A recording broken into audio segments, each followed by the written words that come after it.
Hello, old friend.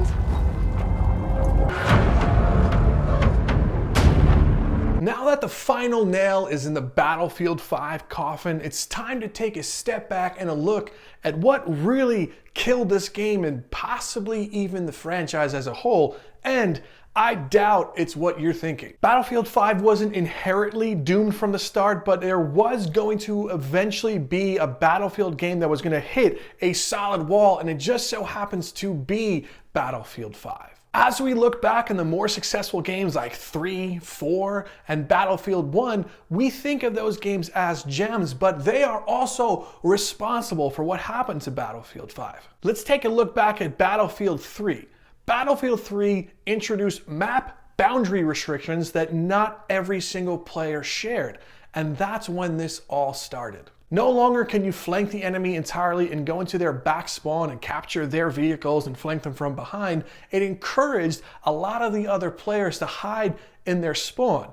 And when we look now to Battlefield 5, we see that happen so often. There's some ridiculous sniper 1,000 miles away in their spawn, or even worse, you have the camping tanks in Battlefield 5 in their spawn, and you aren't allowed to go flank them because that wouldn't be fair to players. And it all started with Battlefield 3. And one of the worst things of all that we call a legacy bug, which is kind of unforgivable in and of itself, but the legacy bug from 3, 4, and 1 and into 5 is a terrible netcode that enables you to get shot around corners when you know in your heart that you are safe. And these weren't even semi-forgivable. You would be behind a wall for like a solid 1 to 2 seconds and then die. And when you look back at the kill cam, you knew that shot was impossible. I remember just raging, looking at the kill cam, knowing that was an impossible shot and I was safe. The next biggest problem with Battlefield 5 is what I brought up before, and that is the tank camping, but that can be summed up to the terrible vehicle balance in this game. Now, all the vehicles have ammo, which is reminiscent of how Battlefield used to be, but they also put stupid pickups a la carte, like you see in the Battlefront series. Now there's no incentive really for a tank to come out of position. Why wouldn't you just stay near a resupply point and get infinite ammo plus heal yourself? It's almost a no-brainer. And like I said before, because of the map boundary restrictions, no one can flank you if you're camping out of bounds. It's nonsense. And not to mention, there's also no real point to leave the spawn with your tank. They didn't really give it enough tools to help it, and there was no team play. The worst thing you can do in a tank is be the gunner. If you're not the main operator of the tank, you're basically screwed. You can't see anything. You're gonna pop out of the top of it and instantly get sniped in the head because the sniper's waiting for you to get out of there because your tank is camped in the spawn because you don't wanna leave. Next, let's talk about the damn planes. There doesn't seem to be any balance here. It seems like DICE love the people that use planes and they forego literally everything else. If you're on the ground and you're trying to take out a damn plane, what do you have in your arsenal?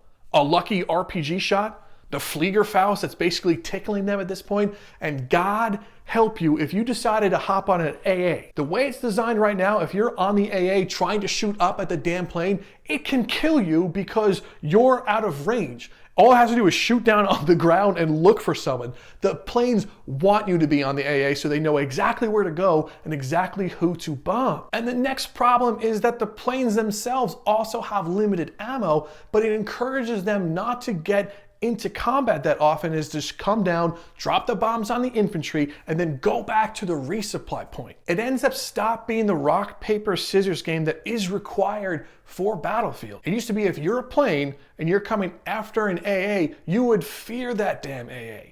Even in Battlefield 1, they were terrified of the AA. But no longer, because Battlefield 1 made it somehow too strong. It forced itself into Battlefield 5 to say, okay, planes, we're gonna make things a little bit more easier to you. There is no reason why a plane should go 111 and 0. Even if they're skilled, they should get shot down by Fliegerfaust, AA, or any other pilot that's on them. Now, this next topic might be controversial, but this is truly one of the biggest sins for Battlefield 5 and the reason why it died. The damn new animations. And I'm not talking about the revive animations or the animations to get in and out of your vehicles. I'm talking about the damn player animations during normal movement. The worst thing they added was the damn sliding. I know it was in Battlefield 1, but it was a little bit more debuffed. Now in Battlefield 5, the damn player can slide and literally slide around a corner while shooting. It just doesn't look natural. Look at the damn animation in the game. That character is literally sliding on one knee on concrete while shooting. It doesn't make any sense. It's so frustrating to shoot at someone that's like that. And I know everyone might say, well, then you need to learn to slide as well too. That is not what it's about. It creates the worst type of gameplay experience. And if you're going for some semi-realistic type of gameplay, no human can slide on one knee while shooting for 8 feet and turn a corner. And then of course we have the damn death animations. DICE in their infinite wisdom decided you're not allowed to finish off a player that's on the ground for reasons. But they have an animation that plays when they're writhing in pain, and to a player that's constantly moving around looking for movement, they see that if they're turning the corner quickly, and they might see their down friend or a down enemy, and there's that damn camper in the corner, which leads into the next problem. You see, when a character is prone in this game, they have no damn idle animation. So if the person's laying down on their back with the MG, they don't play a damn idle animation, so it looks like that person's dead. So you're thinking, okay, is that wiggling around guy on the floor dead? Or is that not moving corpse with an MG in the corner dead? I don't know. Next on my list are the weapons themselves. DICE with Battlefield 5 wanted to go for a World War II theme, right? Nailed it. Not. One, their atmosphere doesn't make any sense. The levels don't even seem like World War II. And the worst part is the weapons themselves have these weird like attachments to them. And let me explain. It's fine to have normal scopes on things like a sniper rifle or a rifle scope on an M1 Garand, but you're putting like holographic sights on things. I really believe that people wanted a World War II game. They wanted iron sights on an MP40. They wanted iron sights on an M1 Garand. No one was expecting all these weirdo attachments on iconic guns.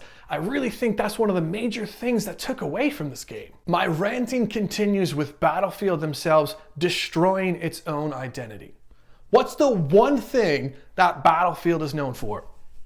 Yep, the destruction. Starting with Battlefield 1 and moving forward, they started to limit the destruction because they wanted to keep map integrity. But that is nonsense. There's so many things now that you can't blow up. Facades of buildings that players are still in can't be destroyed. You can't level any buildings. And when I think back to Bad Company 2, when there was some ridiculous person hiding in a building, what did I do? Drive my tank into that building and take it down or blow it up. But you can't do that anymore, which still takes so much away from Battlefield's identity and moves it closer to the Call of Duty side. And that's a different argument in itself. As Call of Duty started to change to become more like Battlefield with their modes of domination, Battlefield tried to become more like Call of Duty and completely fell on its face because of it. Now, this next piece might sound pretty weird, especially because of the format I'm doing, but another thing that harmed Battlefield 5 was DICE, quote unquote, listening to the community of YouTubers. This video is sponsored by EA. Now, a lot of the times YouTubers would complain about imbalances in the game and what they decided they should see fit. And of course, DICE invited a bunch of YouTubers to come play their game during presentations. They would give their feedback and DICE would listen, but they weren't listening to the community as a whole. They were kind of taking feedback from a handful of YouTubers. And keep in mind, most YouTubers want what's best for the game because it's the lifeblood of their channel, but there's some people that just make content and move on. They don't care about whatever game they're making the content for. If it's for Apex Legends or Borderlands or Battlefield or Call of Duty, they'll play what's hot, make something, and then move on. So things like map design or TTK or anything else, DICE didn't really listen to the major community. They watched a few videos and talked to a couple of people and changed it from there. DICE changed the time to kill multiple times in this game. And that was a very shallow move because DICE was catering to new money rather than take care of their existing fan base that will always support their game. And if they thought that their loyal fan base would stick around forever, newsflash, they won't. Other games that are so similar to this one came out. People go to Call of Duty, people go to Rainbow Six, they'll go to CSGO. They won't continue to play this game if you keep pandering to the lowest common denominator. And to make all this worse, DICE never really had community games. It's in there now, but it's nothing. There's no point to it. I never see any community games out there because it doesn't give anyone admin rights. They can't customize anything. And the next part about that is no hardcore mode. Now, I'm not trying to brag about this, but ever since Bad Company, I played Battlefield Online in hardcore mode. I like the quicker time to kill, and I think a lot of people did. So in Battlefield 1 was the first time it launched with no hardcore mode. I almost didn't play Battlefield 1 because of that, but I learned to play the normal mode, and eventually hardcore mode came out, but it wasn't really like Battlefield 4's hardcore mode. So when Battlefield 5 came out and there was no hardcore mode again, I thought maybe it's eventually gonna come, but instead, DICE kept messing around with the time to kill in the normal mode. When Battlefield 5 originally launched, the time to kill felt like normal hardcore mode, albeit there was still a map and kind of 3D spotting and kill cams, which is what I wasn't a fan of, but I had hope. I had hoped that a hardcore mode would eventually come out, but no, they weren't even focused on it. They kept changing the TTK.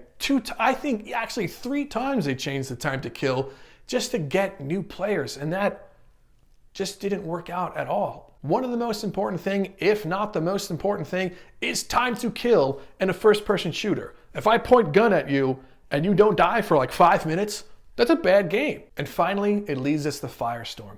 Another attempt by DICE to try to hop on the popularity bandwagon and make a battle royale game.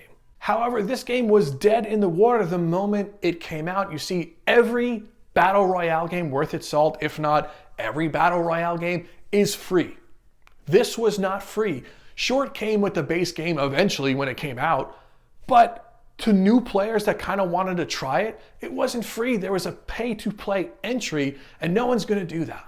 They're going to play Fortnite. They're going to play Call of Duty's free battle royale. And if they want to spend money, they're going to play PUBG because that's what that game is all about. All their chickens are in that one basket. And they kept saying things like, we're working on Firestorm, here's an update. But in reality, they weren't. They were staying silent, and they were pulling people from that team to try to work on the Tides of War chapter because now it's a live service, no more premium pass. We got to kind of make things happen. Oh, live service. No one likes live services. And honestly, one of my biggest gripes with Firestorm, other than it being a terrible battle royale mode, is the damn trailer. When the trailer came out, I don't even remember what song they used, but how could you not use Ring of Fire by Johnny Cash? Ring of Fire for your Firestorm Ring of Fire map. It writes itself. I didn't even think they even looked into that. So in conclusion, those were the main reasons why Battlefield 5 failed. It wasn't just because it was World War II. It wasn't just because the community's backlash. It wasn't just because DICE was a bad developer at this point. It was because the other Battlefields up until this point had dumb things installed in them that went under the radar for so long, eventually culminating into Battlefield 5's terrible decision-making and things from the past. This is why it had that. So now, DICE needs to make up their mind. If they want Battlefield 6 to be successful, they need to look back at the reasons why Battlefield 5 failed and the stupid decisions that went into some of the other Battlefield games. And to put it out there, I'm a huge fan of Battlefield. I want what's best for the franchise. But they do need to take a step back and not just listen to the YouTubers out there. They need to really listen to the community feedback. They need to actually play their damn games when they come out there with the community. There's no reason a plane should go 111 and 0. Well, that's it. Those are the reasons I think Battlefield 5 actually died and nothing else. What do you think? Let me know down below. I'll sift through the comments and have a nice little argument with you. But other than that, I'm Rob from Downloadable Content. Thank you for stopping by. Subscribe, do all that YouTube stuff, even though I've kind of been pooping on YouTubers. But once again, thanks for finding my channel, and I will see you in the next video.